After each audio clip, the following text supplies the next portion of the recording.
Chers amis généalogistes, bonjour. Dans cette vidéo, nous parlerons du patronyme et de son évolution dans le temps. Nous verrons également les causes des premières difficultés et blocages que vous pouvez rencontrer. Ce nom qui est omniprésent dans les recherches attire et obsède le généalogiste. Le patronyme incite donc à la recherche et devient un marqueur généalogique. Vous pourrez également le retrouver sur un point géographique, cartégène, ou comme nom d'un village. Seul le prénom de baptême était retenu, comme au début des évangiles, Luc, Jean, Paul, Martin. Puis lentement, un besoin d'identification apparaît. Le prénom du père devient le nom de l'enfant. Martin Louis. Voilà comment maintenant peut s'appeler l'enfant de Martin. Compte tenu de la croissance démographique importante à l'époque romaine, des groupes d'individus cherchent à se distinguer.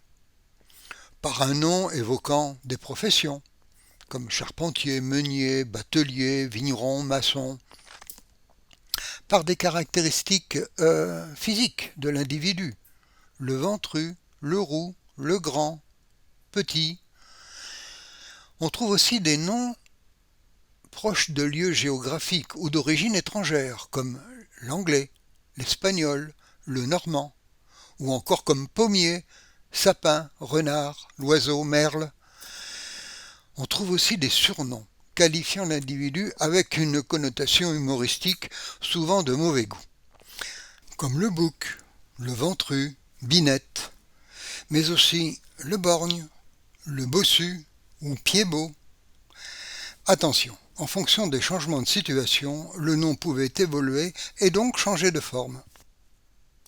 À partir du XVe siècle, un long processus de fixation des noms de famille s'amorce. Par ailleurs, le pouvoir politique s'intéresse à la question et réglemente progressivement l'existence des noms de famille dans un but de recensement pour mieux lever l'impôt. En 1474, Louis XI interdit de changer de nom sans une autorisation royale. L'ordonnance de Villers-Cotterêts, édictée par François Ier en 1539, rend obligatoire la tenue d'un registre de baptême. L'ordonnance de Blois, promulguée par Henri III en 1579, impose l'enregistrement des mariages et des sépultures. En 1667, l'ordonnance de Saint-Germain-en-Laye, promulguée par Louis XIV, impose la tenue en double exemplaire des registres. Les actes sont écrits à la suite et sans blanc, pour éviter les fraudes et destructions de registres. Au XVIIIe siècle, dans les familles nobles, on n'enregistre que le nom de la terre vient compléter le nom de la famille. Exemple, Louis Ferrer devient Louis Ferrer de la Palomière. Il faut donc bien prendre conscience qu'il n'y a pas d'orthographe pour les actes et les écrits anciens. Il faut attendre la création du livret de famille vers 1880 et surtout la généralisation de l'alphabétisation pour que l'orthographe se fixe. Sur la vue, vous avez quelques évolutions de noms, de patronymes à travers le temps. Prenez conscience qu'une première cause de blocage est de rester figé sur l'orthographe de votre patronyme recherché. Pensez à regarder les noms qui phonétiquement sont proches de vos recherches. Bien sûr, d'autres causes de blocage sont présentes tout au long de vos recherches. Par exemple, une lecture incomplète et non approfondie d'une source. Les actes de mariage, par exemple, au niveau des témoins, des lieux où on ne retient pas le hameau, on retient que la commune dans laquelle il est enregistré, mais le hameau a son importance. Les professions, les liens de parenté. Un autre point, c'est l'erreur de lecture ou de transcription d'une information. Une confusion dans les chiffres, le 1 et le 7 au niveau des dates, le 3 et le 5, ou dans des abréviations, le 8 avec octobre, ou encore des enfants ayant le même prénom, mais nés à 9 ou 10 mois d'intervalle. Un autre point, La mauvaise affectation d'une source à une fiche individuelle de relevé généalogique. Globalement, c'est un mauvais classement dû à des brouillons mal rédigés, des ratures, des surcharges. Soyez ordonné et méthodique. N'oubliez pas que la forme et l'orthographe du nom de famille peut changer, comme nous l'avons vu précédemment. Le prénom courant d'une personne peut être différent de celui de l'état civil. Permutation pour les prénoms composés ou utilisation d'un prénom nouveau ou d'un seul des prénoms. Par exemple, Marie-Anne, en deux mots, en deux prénoms, Marie et Anne peuvent devenir Marianne ou inversement Anne-Marie. Jean-Baptiste Albert, un seul prénom peut être utilisé, c'est celui d'Albert.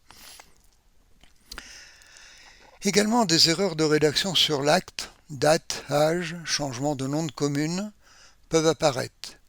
Alors mettez en parallèle les actes de naissance, mariage et décès de l'individu, ainsi que les actes de naissance des enfants.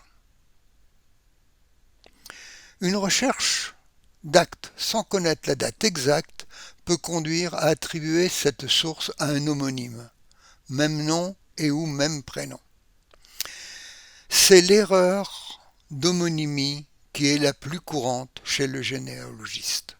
C'est la pire erreur que l'on puisse faire car elle conduit nos recherches sur des branches qui n'ont rien à voir avec notre généalogie. Si un acte de mariage précise que les parents sont absents de plus de tant d'années selon un jugement rendu à tel endroit et à telle date, alors recherchez le jugement d'absence dans les archives de justice de paix. Nous avons aussi le cas d'un enfant né hors mariage et enregistré sous le nom de la mère dans une commune voisine. Alors n'hésitez pas à rechercher dans ces communes voisines. Vous prenez une carte IGN, vous pointez le centre de la commune de référence et vous tracez des cercles concentriques autour de cette commune de référence pour un rayon de 5 à 10 km. Et vous passez en revue dans les différents villages les différents registres. Sachez également que vitesse et précipitation ne font pas bon ménage avec la généalogie. Une autre cause de blocage, c'est de vouloir aller trop vite en sautant des étapes sans avoir vérifié toutes les informations. Nous avons trop tendance à aller directement feuilleter les registres d'état civil. Prenez le temps de revenir sur vos recherches et de redérouler les étapes présentes à l'écran.